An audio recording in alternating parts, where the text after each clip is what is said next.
ദേവസ്വം വികസന പ്രവർത്തനങ്ങൾ.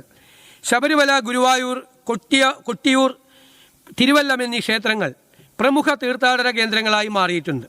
ഈ ക്ഷേത്രങ്ങൾ തിരുപ്പതി മോഡലിൽ വികസിപ്പിച്ച് ദേശീയ തീർത്ഥാടന കേന്ദ്രങ്ങളാക്കാൻ നടപടി സ്വീകരിക്കുന്നതാണ്. ക്ഷേത്രങ്ങളോട് ചേർന്നുള്ള കാവുകളും കുളങ്ങളും നവീകരിക്കുന്നതിനായി 5 കോടി രൂപ വകയിരുത്തുന്നു. തിരുവിതാംകൂർ ദേവസ്വം ബോർഡിന് പ്രതിവർഷം നൽകേണ്ട ആനുവിറ്റി വിഹിതം നൽകുന്നതിന് 5 കോടി രൂപ വകയിരുത്തുന്നു. മലബാർ ദേവസ്വം ബോർഡിൻ്റെ പ്രവർത്തനങ്ങൾ കാര്യക്ഷമമാക്കുന്നതിനും കൂടുതൽ അധികാരം നൽകുന്നതിനും മറ്റ് ദേവസ്വം ബോർഡുകൾക്ക് സമാനമാക്കുന്നതിനും നടപടി സ്വീകരിക്കും. ഇതര ദേവസ്വം ബോർഡുകളെ പോലെ അവർക്ക് വേണ്ടി ചട്ടങ്ങൾ നിർമ്മിക്കും. സാർ, എക്സൈസ് വകുപ്പിൻ്റെ പ്രവർത്തനങ്ങൾക്കും പുതിയ പദ്ധതികൾ നടപ്പിലാക്കുന്നതിനുമായി 23.31 കോടി രൂപ വകയിരുത്തുന്നു. മയക്കുമരുന്നിൻ്റെ ഉത്ഭവ വിതരണ ശൃംഖല കണ്ടെത്തി സമൂലമായി ഇല്ലാതാക്കാൻ മറ്റു വകുപ്പുകളുമായി ചേർന്ന് സമഗ്രമായ പദ്ധതി രൂപീകരിക്കും. ലഹരി, മദ്യപാനം എന്നിവയുടെ ദൂഷ്യവശങ്ങളെക്കുറിച്ച് വ്യാപകമായ പ്രചരണം നടത്തും.